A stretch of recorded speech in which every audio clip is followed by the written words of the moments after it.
64 డివిజన్లో మెయిన్ రోడ్డుకి లోపల కార్పొరేటరు గవర్నమెంట్ రోడ్లో పేవ్మెంట్ ఆక్యుపై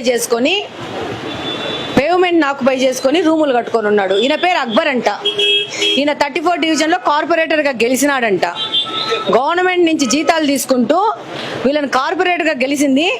గవర్నమెంట్ ఒక రోడ్లని ఆక్యుపై చేసుకొని పేవ్మెంట్ల మీద రూములు కట్టుకున్నారు జబర్దస్తిగా. అలా స్టాఫ్ వర్క్ చేస్తున్నారు. ఇక్కడ మీరే కదా కార్పొరేటర్ మనుషులే కదా ఇద్దరు. 1 వీక్లో కార్పొరేటర్ ఇది ఖాళీ చేయకపోతే బుల్డోజర్ తీసుకొచ్చి పగలు కొట్టేస్తాం. ఖాళీ చేసేమని చెప్పి అబ్బర్కి. లేకపోతే క్రిమినల్ కేసులు బుక్ అవుతాయి ఆయన మీద.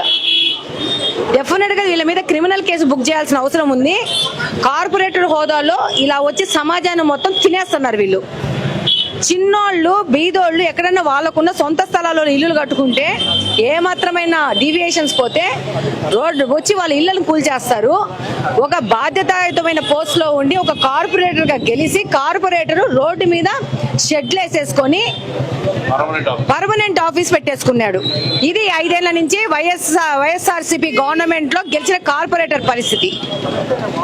ఈ పక్కన రోడ్లో సేమ్ కాలువ మీద మొత్తం కాలువ మీద ఇది కాలువ. ఒక నిమిషం రామ్మ. ఇట్లా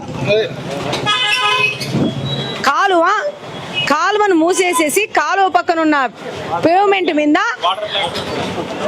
వైఎస్ అవినాష్ రెడ్డి గారు జగన్మోహన్ రెడ్డి గారి నిధులతో ఆరో వాటర్ ప్లాంట్ పెట్టేసి ఈ జగ కూడా ఆక్యుపై చేసేసుకున్నారు.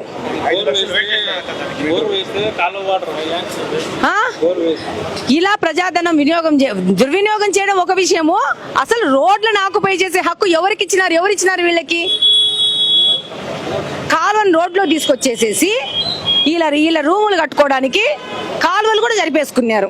ఇది ఈ యొక్క ఎంపీ గారి యొక్క పరిపాలన. ఈ ఎంపీ గారిని కడప పార్లమెంట్లో గెలిపించుకునేది ప్రజల ఆస్తులు దోచుకోవడానికి.